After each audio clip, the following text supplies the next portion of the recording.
यानी रणनीतिक मोर्चे पर चीन के लिए चक्रव्यूह तैयार हो रहा है। हिंदुस्तान ने इस बार ठान लिया है कि आर्थिक मोर्चे पर भी चीन को करारा जवाब देना है। प्लान बन चुका है, ऐसा प्लान जिससे चीन अपने घुटने टेकने को मजबूर हो जाएगा। देश के प्रधानमंत्री नरेंद्र मोदी ने कौन सा सीक्रेट प्लान बनाया है जिससे सांप भी मर जाए और लाठी भी न टूटे, इस रिपोर्ट में देखिए।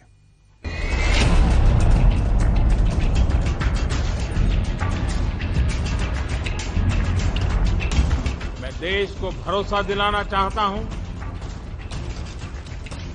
हमारे जवानों का बलिदान व्यर्थ नहीं जाएगा। चीन को उसी की भाषा में जवाब देने के मूड में है भारत।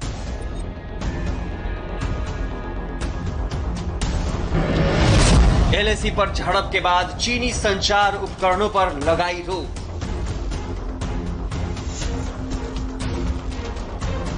बीएसएनएल और एमटीएनएल से हटाया जाएगा चाइनीज प्रोडक्ट्स।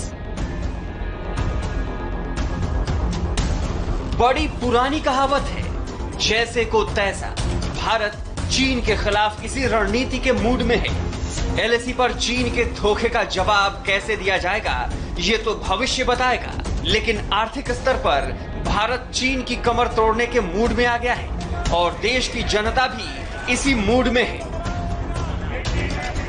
देश का मूड भी बताएंगे और जनता चीनी सामान के बहिष्कार को लेकर किस कदर आतुर है वो भी दिखाएंगे। लेकिन उससे पहले ये जान लीजिए कि आज केंद्र की तरफ से चीन को आर्थिक चोट पहुंचाने के लिए क्या फैसला किया गया है। सूत्रों के मुताबिक केंद्र ने चीनी संचार उपकरणों पर रोक लगाने का फैसला किया है। सभी मोबाइल सर्विस प्रोवाइडर्स को चीनी उपकरण हटाने के निर्देश दिए गए हैं। संचार विभाग बीएसएनएल और एमटीएनएल को निर्देश देकर 4G के क्रियान्वयन के लिए किसी भी चीनी उपकरण के इस्तेमाल पर तत्काल प्रभाव से रोक लगा दिया गया है। इतना ही नहीं, संचार विभाग ने चीनी उपकरणों के 4G में उपयोग हो रहे उपकरणों पर भी रोक लगा दी है। सरकारी कंपनियों से कहा गया है कि वे नए सिरे से शर्तें बदलकर टेंडर जारी करें।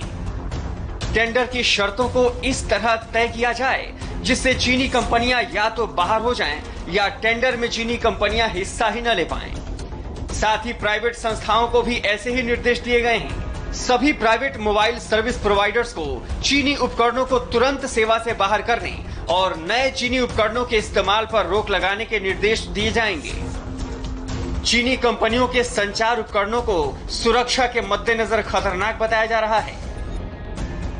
चीनी कंपनियों पर इन उपकरणों के जरिए जासूसी करने और डेटा चुराने के आरोप लग रहे हैं। हुआई और जेटी नाम की दो चीनी कंपनियों को लेकर खास तौर पर दुनिया भर में डेटा चोरी और सुरक्षा से जुड़े मामलों को लेकर सवाल उठते रहे हैं। इन दोनों कंपनियों के मालिकाना हक को लेकर भी शंका के बादल मंडराने लगे हैं। ऐसा माना जाता है कि इन दोनों कंपनियों के पीछे चीनी सरकार खुद है।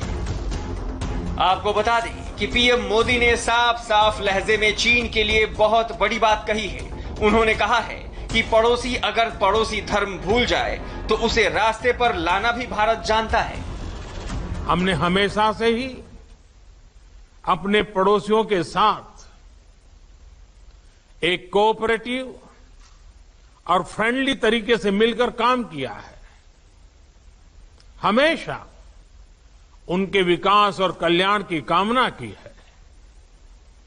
जहां कहीं हमारे मतभेद भी रहे हैं, हमने हमेशा ही ये प्रयास किया है कि मतभेद विवाद न बने, डिफरेंसेस डिस्प्यूट्स में न बदले।